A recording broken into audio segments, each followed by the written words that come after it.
vos entrás a Misiones y solamente por cruzar tenés que tributar como si fueses a Brasil o a Paraguay. Si tuviese que montar, montaría algo mucho más pequeño y esperaría otro ciclo económico, ¿no?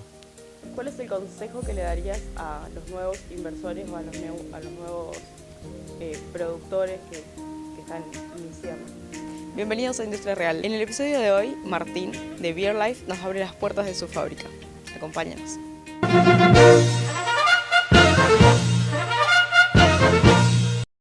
Bienvenidos, estamos con Martín Boan. ¿Cómo estás? Muy bien, Gracias por aceptar la invitación a Industria Real. un placer. Eh, Martín, ¿cómo fue el inicio de Beer Life? Bueno, en realidad nos tenemos que remontar un poquito antes. Sí, Tengo 30 años en la industria, soy ingeniero químico y tuve la oportunidad de trabajar en una cervecería industrial en la vieja y querida Bieker. Me enamoré del proceso, porque el proceso de cerveza es muy interesante, mucha química, mucha biología, mucho de proceso. Me fui a hacer una maestría a Europa, volví, trabajé 8 años en la principal cervecería industrial del país y después quería trabajar para mí. bien. Y ahí nace mi empresa que se llamaba Malt S.A. En los inicios vendiendo materia prima, en los inicios profesionalizando el sector, enseñándole, elevándolo a otro nivel. Y hace 8 años, aproximadamente 10 años, nace Beer Life y ahí ya empezamos con cervecería propia. Beer Life Beer nace, Life, por sí. eso la confusión de los años, primero como bar y después como fábrica de cerveza. ¿Por qué fue el paso de bar a...? A fábrica, Sí, en realidad cuando nace el bar yo ya estaba asociado con otra cervecería de un modelo que armamos que es muy interesante de negocios, que fue un éxito. Y después de éramos 3 grandes socios. Después de 3 años yo me abrí y me puse mi propia cervecería. bien. ¿Hubo algún tipo de conflicto No, intermedio o no, fue...? etapas. No, no, para nada. Al contrario, fue un ingreso ordenado de la Mm, sociedad, una salida ordenada, prolija. Pero son etapas y yo no tenía tanto tiempo en dedicarme a esa fábrica y, y son etapas societarias, ¿no? también, sí. ¿Fue complicado el inicio o como ya venías preparándote en cierto punto a lo largo de los años fue más sencillo? El La- inicio de mi empresa, Exacto, como sí. empresa hace 20 años atrás, justamente ya tiene 20 años, que en Argentina no es poco, No, para nada. fue duro, difícil, por una serie de razones. Primero, el mercado no llegaba al 0,1%, era un mercado extremadamente chico, lo que es cerveza Sí, artesanal o venta de materias primas. En la cervecería industrial me decían que estaba loco en dedicarme a la cerveza artesanal. Y segundo, yo comencé comprando propiedad, lo cual me dejó menos flujo de dinero para el inicio. sí, Entonces los primeros años fueron duros, arduos, complicados. difíciles. ¿Y en algún momento tuviste el desgano de decir, bueno, hasta acá llegamos? ¿O fue siempre, no, apunté a esto y lo quiero? En 2016-2017, que era un furor gigante de la cerveza artesanal, llegué a tener 65 empleados y cuando abril de 2018 percibí, porque digo percibí, porque el 28 de abril de 2018 el gobierno vendió 1.500 millones de dólares en un día, dije acá cambió el modelo. Mm, Acá se viene un año hiper difícil y se viene un cambio de economía fenomenal. sí, Y cerré una unidad de negocios, empecé a reducir empleados y cuando me agarra la pandemia me agarra con 25 empleados. Entonces, respondiendo a tu pregunta, sí reduje la cantidad de gente, mm, el tamaño de la empresa en vorágine y me quedé con una estructura más simple, más fácil de manejar y más feliz. ¿la pandemia cómo fue? Porque a muchas emprendedores les golpeó bastante fuerte. ¿A ustedes cómo les afectó? La pandemia fue muy, muy dura, pero nosotros en marzo de 2020, un mes antes me había dicho un primo que tengo ingeniero nuclear que vive en Italia, que si esto entraba a Italia era una catástrofe. Yo no le creí, pero cuando empezó era como que ya estaba alertado. Sí. Y dije, uy, mi primo tenía razón. En marzo de 2020 a mí me agarra con la empresa muy ordenada, muy prolija. Justamente porque venía desde el 2018 ordenándola, limpiando, sí, saneando. Y el presidente en febrero de 2020 dijo, no creo en los planes económicos. Y fue otra señal que yo dije, bueno, acá hay que ir con pie firme, muy ordenado, con la mochila muy liviana, muy prolijo, porque esto no va bien. Es verdad. Entonces llega la pandemia, obviamente me agarra con muy alto stock de cerveza, las ventas se te caen a cero, y me agarra muy ordenado, pero con un flujo de caja nulo. Le hablé a cada empleado, le dije que si queríamos que pasemos la transición de la pandemia juntos no había problema, si querían su indemnización estaba el dinero, despedí gente, indemnicé gente, pero había una cosa que no era factible, que en el medio del río se quieran bajar. Sí, es verdad. O sea, se bajan al inicio o se bajan al final, en el medio del río no. Y a todo el mundo le hablé bien claro y le dije, esto no son 2 semanas o 4 semanas o 6 semanas. Esto va para largo. Y bueno, empezamos a pequeñas ventas, a movernos, a charlar con todo el que me debía dinero, a hacer un plan de pagos, a charlar las deudas, a patearlas, deudas que tenían conmigo, ¿no? Sí. Y después mucha gente, muchos bares que tenían deudas, empezar a devolverme el barril lleno, entonces yo recupero el barril y bajaba deuda. Y fueron 3-4 meses duros, pero bueno, después empezó a cambiar. A volver volver. A moverse. La clave es que cuando empezamos la pandemia me agarra muy, muy ordenado. Sí.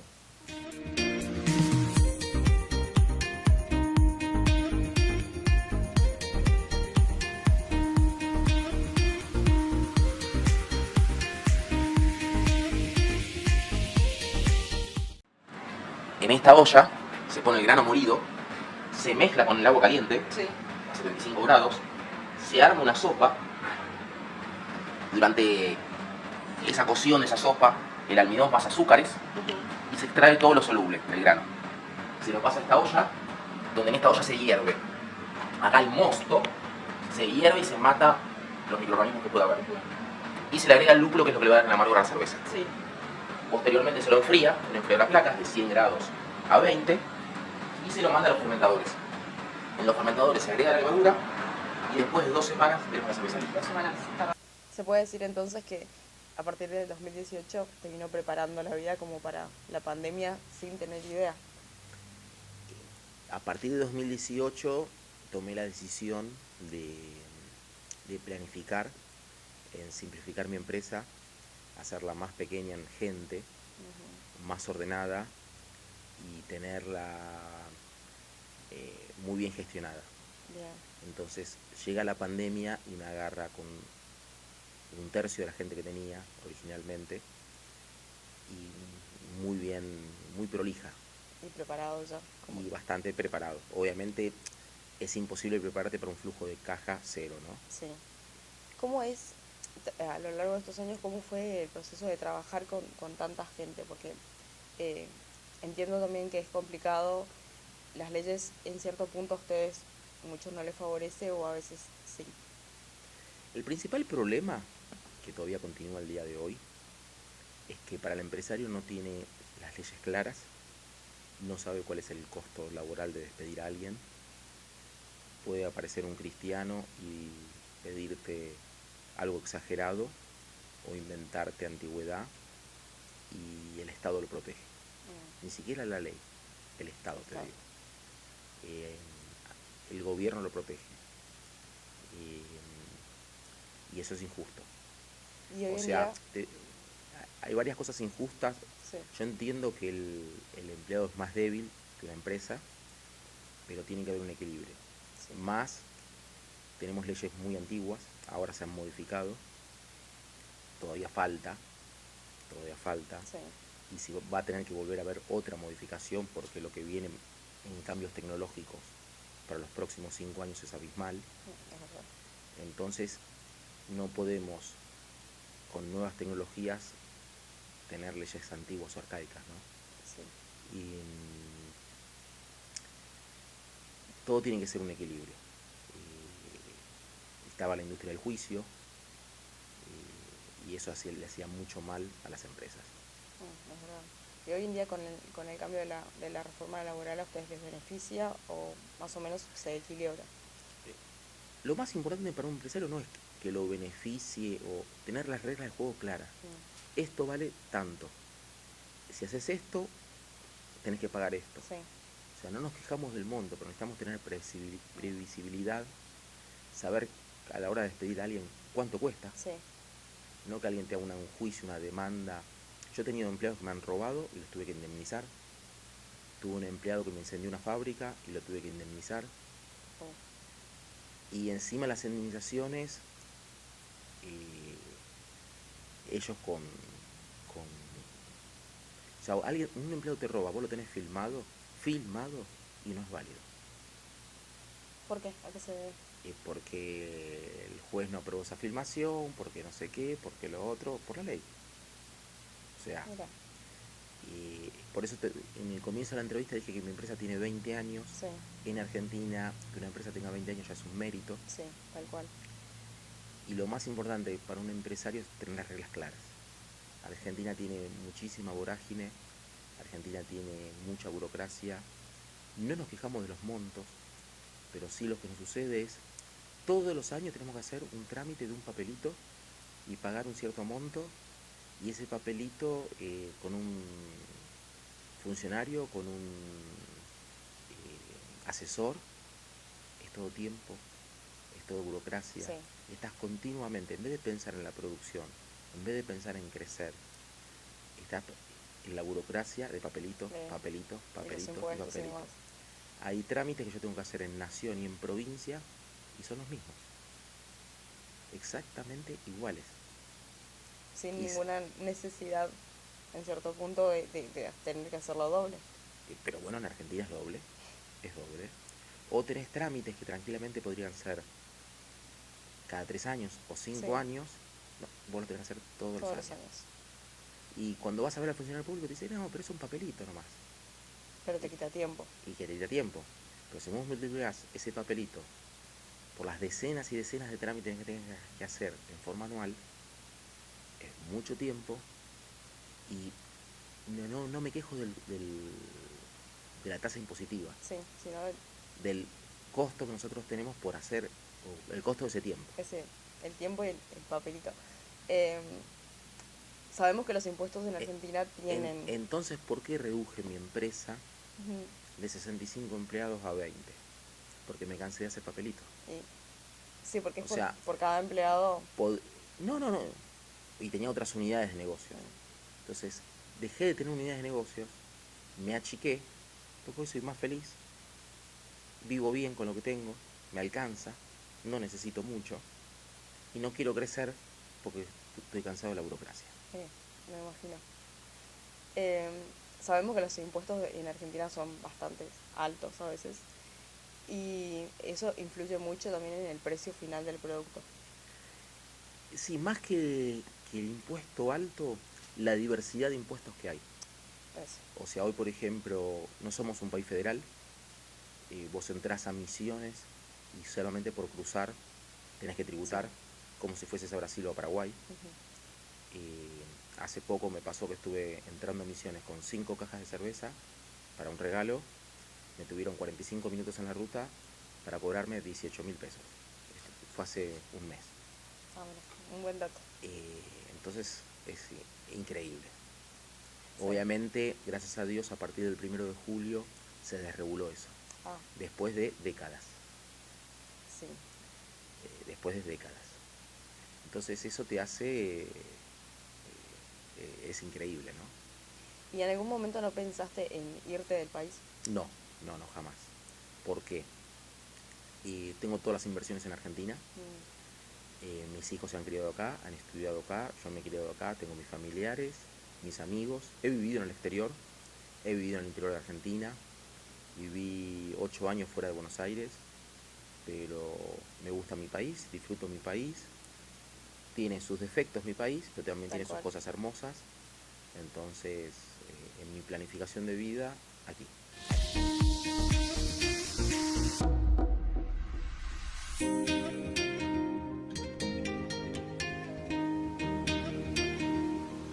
Como para ir redondeando la entrevista de hoy, ¿qué fue lo más difícil de invertir en Argentina? Lo que es muy importante en Argentina es saber en qué momentos invertir. Eso fundamentalmente en los negocios, sobre todo en propiedades o en los ciclos económicos, por un tema de flujo de caja, o con crédito. O sea, hay ciclos que en Argentina hay que hacer inversiones y hay ciclos que hay que aprovechar esas inversiones. Entonces, entender el ciclo económico, entender el modelo que está llevando el país, adaptarte y, de ser posible, anticiparte. Sí, eso sin duda.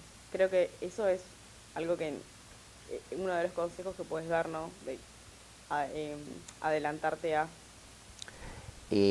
Hacer un escenario, pensar en lo que viene, intentar anticiparse o futuros escenarios y estar cubiertos en lo que viene. ¿Cuál es el consejo que le darías a los nuevos inversores o a los nuevos productores que están iniciando? Que sean cautelosos en lo que proyectan. A veces es preferible ir más despacio pero más firme. Argentina tiene unos cambios de viento económicos que son increíbles, que te pueden dejar afuera. Entonces, a veces hay que ser un poquito cauteloso, ir despacio, y el Excel, el papel soporta todo, y la realidad no es tan así. Y también uno, a medida que va emprendiendo, que va creciendo, va encontrando el camino. Y siempre escuchar al cliente y mimar al cliente. El cliente te va a decir cuál es tu norte y qué es lo que más necesita.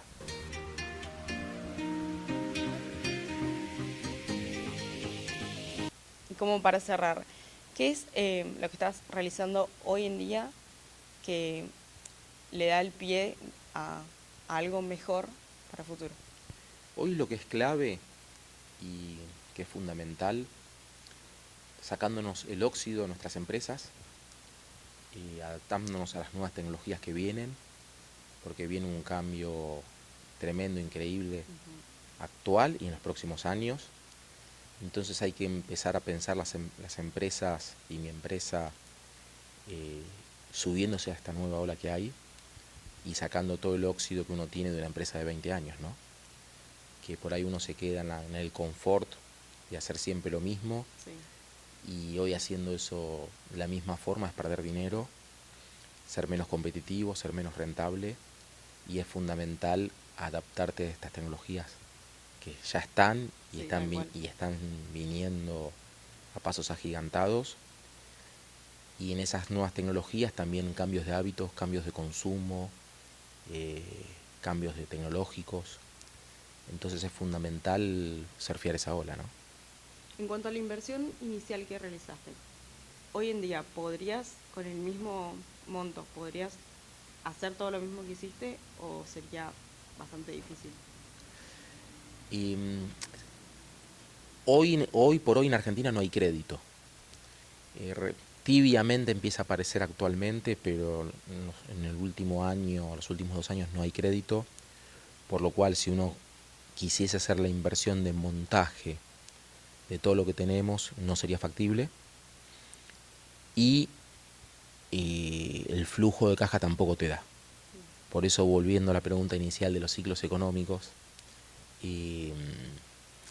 Si tuviese que montar, montaría algo mucho más pequeño y esperaría otro ciclo económico, ¿no? Pero al no haber crédito frena todo el dinamismo de la economía, el dinamismo de la expansión, ¿no? ¿Hay algo que realizaste de lo cual no dirías que estás arrepentido, pero que cambiarías de todo el proceso que llevas? Y en 20 años uno comete siempre errores, tiene que ir revisando, ir corrigiendo, repensar lo que está haciendo actualmente y en qué me puedo estar equivocando y corregirlo. Siempre hay que ir reflexionando y analizando, y siempre la ventaja de un emprendedor, un empresario pyme, alguien pequeño, respecto a alguien grande que tiene una gran cintura para cambiar el ritmo o cambiar la dirección, ¿no?